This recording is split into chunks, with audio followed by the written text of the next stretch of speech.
اللہ تعالیٰ نے فرمایا قل ما کنتم،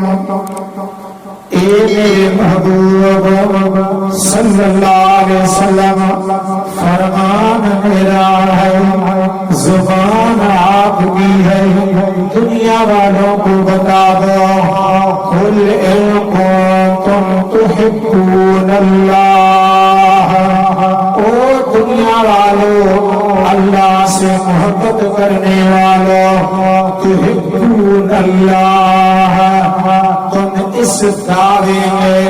اس وقت سچے ہو سکتے ہو، اس دعوے میں اس وقت تم پکے ہو سکتے ہو جب تک فاتبعونی، جب تک مجھ مصطفیٰ کی اتباع نہ کرو گے، دین کرو گے، میرے حکم کو نہ مانو گے، میرا حکم آخری حکم ہے، جب تک میری اتباع نہ کرو گے یحببکم اللہ، اگر تم میری اتباع کرو گے، پیروی کرو گے، حکم مانو گے، تو پہلے تم خود دعویٰ کر رہے ہو کہ ہم اللہ سے محبت کر رہے ہیں، جب میری چوکٹ میں آ گئے، میری دربار میں آ گئے، میرے حضور میں آ گئے، میرے غلام بن گئے، تو پھر سمجھ لو یحببکم اللہ، پہلے تم دعویٰ کرتے تھے کہ ہم اللہ سے محبت کرتے ہیں، اب میرے دروازے پر آ گئے، میری غلامی کو اختیار کیا، میرا میلاد منانا شروع کیا، تو سمجھ لو کہ اب اللہ تم سے محبت کر رہا ہے، یحببکم اللہ، ایک انعام اتباع کرتے ہوئے تمہیں یہ ملے گا کہ اللہ تم سے محبت کرے گا، دوسرا انعام لو مصطفیٰ کی دربار سے، وَيَغْفِرْ لَكُمْ، اور اللہ تمہاری بخشش کرے گا، ذنوبکم، تمہارے گناہوں کو معاف کرے گا، واللہ غفور رحیم،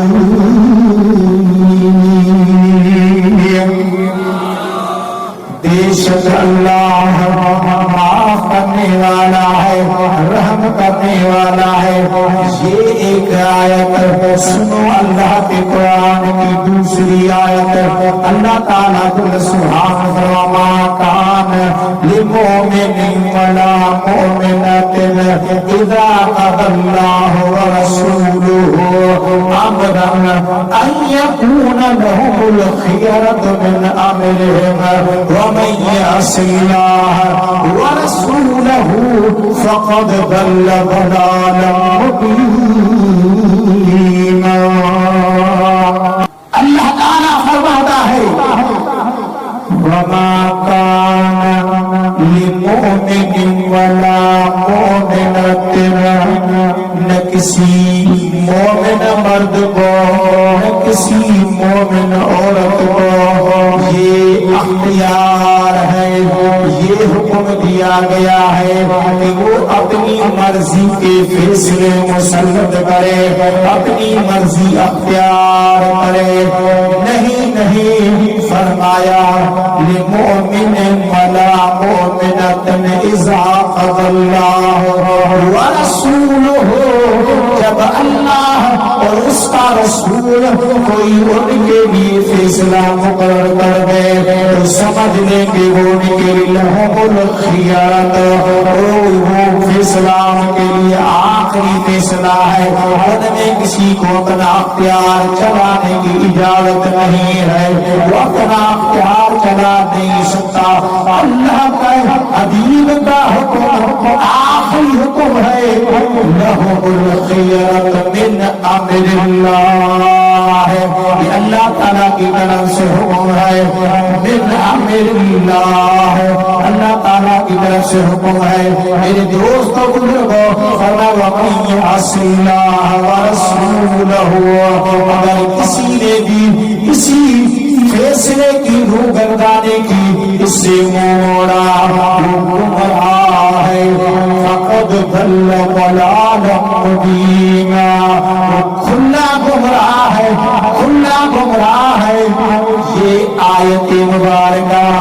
سورۃ الاحزاب کی ہے 22ویں پارے میں ہے میرے دوست بزرگ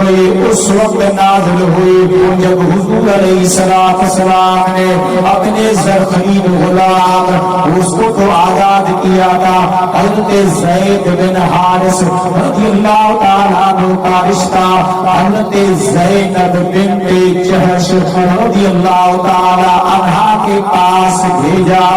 بھائیوں نے جب میرے نبی کے قاصد پہنچے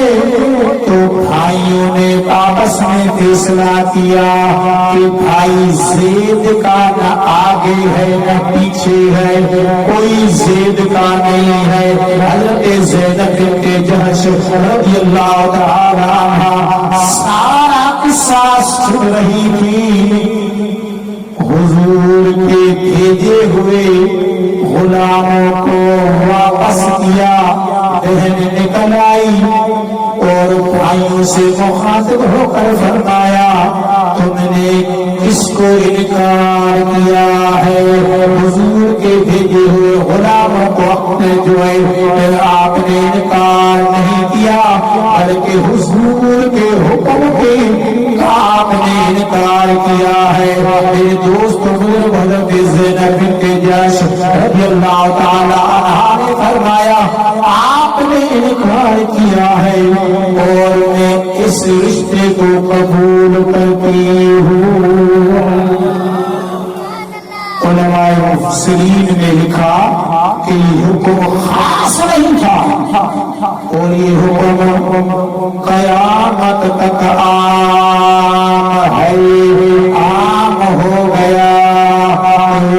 آج کل ہمارے اندر یہ رواج چل رہا ہے اگر بھائی غریب ہے دوسرا بھائی دولت مند ہے بہن غریب ہے بھائی دولت مند ہے رشتے کے لیے جاتا ہے انکار کیا جاتا ہے میرے دوستوں بزرگوں یا مختلف قوموں مختلف قبیلوں مختلف ذات والوں میں رشتے کے لیے کہتے نہیں ہم ذات کے سوا قوم کے سوا کسی کو رشتہ نہیں دیتے نہیں میرے دوستوں بزرگوں یاد رکھو حضور علیہ السلام کی ذات آپ نے ان چیزوں سے روکا نہیں ہے منع نہیں کیا ہے میں عرض کروں کہ یہ حکم صرف خاص نہیں بلکہ قیامت تک عام ہو گیا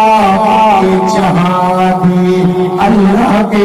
محبوب نبی صلی اللہ علیہ وآلہ وسلم کا حکم ہے کلمہ پڑھنے والوں اتباع کرنے والوں اطاعت کرنے والوں پر واجب ہے کہ مصطفیٰ کی ہر ایک ادا پر عمل کرتے جاؤ دنیا اور آخرت کی نعمتوں سے مالا مال ہوتے جاؤ بس آخری بات بہت ساری آیات ذہن میں حضور علیہ السلام کی مشہور و معروف حدیث ہے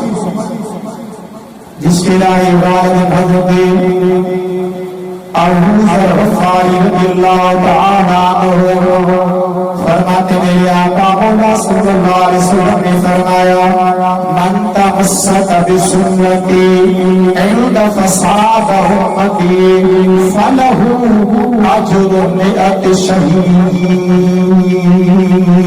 میرے لجپال نبی صلی اللہ علیہ وسلم نے فرمایا او دنیا والوں سنو ایسا وقت آئے گا ایسا وقت آئے گا جو میری امت کے اندر فساد ہوگا جھگڑا ہوگا نااتفاقیاں ہوں گے دو بھائی آپس میں کھل مل کر بیٹھیں گے جب اٹھیں گے تو جھگڑا کر اٹھیں گے ماں بیٹی سے بیزار ہوگی بیٹی ماں سے بیزار ہوگی بھائی بھائی سے بیزار ہوگا باپ بیٹے سے بیزار ہوگا میرے نبی پاک نبی صلی صلی اللہ علیہ وسلم نے فرمایا جب ایسا وقت آئے میری سنتوں کو ختم کیا جا رہا ہوگا، میرے نجوان نبی صلی اللہ علیہ وسلم نے فرمایا جس نے ایسے پرفتن دور کے اندر بچانی دور کے اندر کسی دور سے ہم گزر رہے ہیں، میرے آقا نے فرمایا جس نے بھی میری ایک سنت کو زندہ کیا، اس علماء نے فرمایا سونا تو ہے اگر سونے سے پہلے میرے نبی کی سنت اگر بستر بچھا ہوا ہے اس کو 3 مرتبہ جھاڑ کر سیدھے ہاتھ پر سو جائے اور یہ صبر کرے کہ اللہ کے محبوب نبی کو ادا پسند ہے تو انشاءاللہ سکون والی نیند دیا جائے گی، محبوب کو ادا پسند دیا جائے گی، اور تمہیں بیٹھے بیٹھے سوتے سوتے اللہ کے محبوب نبی کی سنت کا ثواب مل جائے گا۔ فرمایا اس وقت میں جب میری سنتوں کو مٹایا جا رہا ہوگا،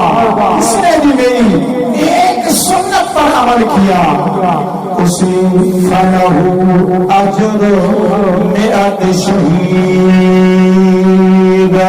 اسے 100 شہیدوں کا ثواب ملے گا۔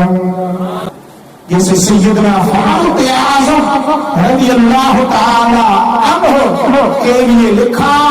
کہ اگر فاروق اعظم کے بعد 10 سال اور فاروق اعظم ہوتا تو خدا کی زمین پر ایک بھی کافر موجود نہ ہوتا۔ تو میرے دوستوں میرے بزرگوں یاد رکھو اگر ہم چاہتے ہیں اللہ کے عذاب سے بچے تو پھر مصطفیٰ کی دروازے پر آنا پڑے گا، مصطفیٰ کی اتباع کرنی پڑے گی، مصطفیٰ کی اطاعت کرنی پڑے گی، اسی میں ہی ہماری بھلائی ہماری کامیابی۔ بس ایک ہی شعر عرض کر کے میں اپنی جگہ لے رہا ہوں، جے گھرو عذاب کھا بچو، جے گھرو عذاب کھا بچو، مصطفیٰ کی در اچو اچو، جے گھرو عذاب کھا بچو، جے گھرو عذاب کھا بچو، مصطفیٰ کی در اچو اچو،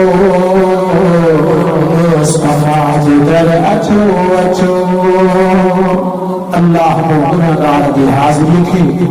ان بھلائن عالمن مجھے کامل پیر سجن سائیں مقدس اللہ العالی